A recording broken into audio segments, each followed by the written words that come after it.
मंच पर राहुल गांधी ने किशोरी लाल शर्मा को गले लगा लिया और कहा कि मैं हमेशा अमेठी का रहूंगा। ये आपके एमपी हैं, मैं रायबरेली का एमपी हूंगा, मगर मैं भी अमेठी का एमपी हूं। इधर बीजेपी भी अमेठी और रायबरेली में पूरा दमखम दिखा रही है। आज रायबरेली में खुद गृह मंत्री अमित शाह मौजूद रहे। इस दौरान अमित शाह के साथ अमेठी से बीजेपी प्रत्याशी स्मृति ईरानी और यूपी सरकार के कई मंत्री भी मंच पर मौजूद रहे। मंच पर पहुंचकर अमित शाह ने अखिलेश यादव के बेहद करीबी मनोज पांडे को बीजेपी में शामिल कराया। मनोज पांडे ऊंचाहार से समाजवादी पार्टी के विधायक हैं। इस मौके पर अमित शाह ने विपक्षी दलों पर जमकर निशाना साधा। वो कह रहे हैं कि रायबरेली और अमेठी की सीट हमारे परिवार की सीट है। आज मैं पूछने आया हूं, किसने विल में दी भाई सीट? ये सीट किसी परिवार की नहीं है, रायबरेली और अमेठी के गरीब युवाओं का सीट है। रायबरेली लोकसभा सीट पर बीजेपी प्रत्याशी दिनेश प्रताप सिंह राहुल गांधी को चुनौती दे रहे हैं। जिस अमेठी और रायबरेली में गाहे बगाहे बड़े बड़े नेता आते थे, लेकिन आजकल यहां की सड़कों, गलियों और गांवों में गाड़ियों और वीआईपी नेताओं का रेला लगा हुआ है। अगर आज की हम बात करें तो बीजेपी की ओर से केंद्रीय गृह मंत्री अमित शाह यहां पहुंचे, केंद्रीय मंत्री स्मृति ईरानी मौजूद थी, केंद्रीय मंत्री संजीव बालियान समेत तमाम बड़े बीजेपी के दिग्गज नेता यहां मौजूद रहे। तो वहीं इंडिया गठबंधन की अगर बात करें तो इंडिया गठबंधन की तरफ से सोनिया गांधी, राहुल गांधी, अखिलेश यादव, प्रियंका गांधी, अशोक गहलोत समेत तमाम बड़े नेताओं ने अमेठी और रायबरेली में कैंप किया। दरअसल अमेठी और रायबरेली में 5वें चरण में 20 मई को मतदान है। रायबरेली सीट पर राहुल गांधी अपनी मां की विरासत को आगे बढ़ाने के लिए दम लगा रहे हैं, तो वहीं अमेठी में स्मृति ईरानी मैदान में है। अगली खबर का रुख करेंगे। बाराबंकी की चुनावी रैली में प्रधानमंत्री नरेंद्र मोदी ने इंडिया गठबंधन पर जोरदार हमला बोला।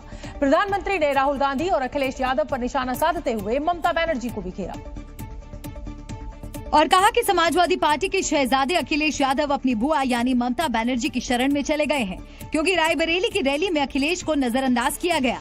बबुआ जी यानी हमारे समाजवादी शहजादे, अब उन्होंने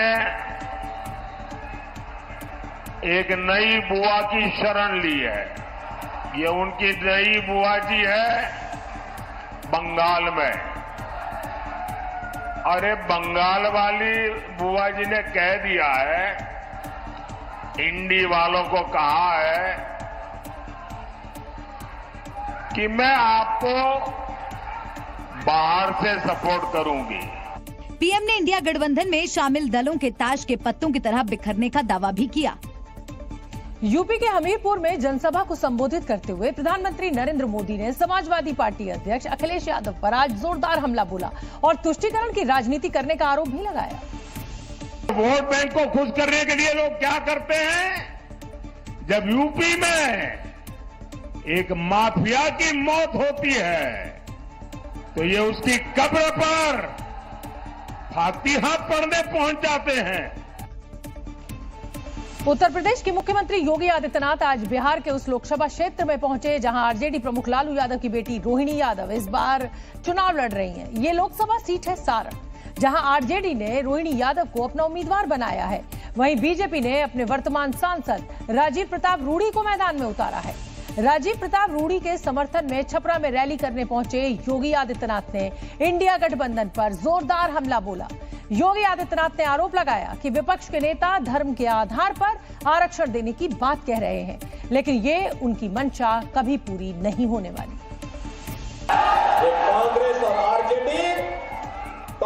और आरजेडी या धर्म के आधार पर आरक्षण की घोषणा करके देश के विभाजन के आधार रखना चाहते हैं। क्या आप इसको स्वीकार करेंगे? क्या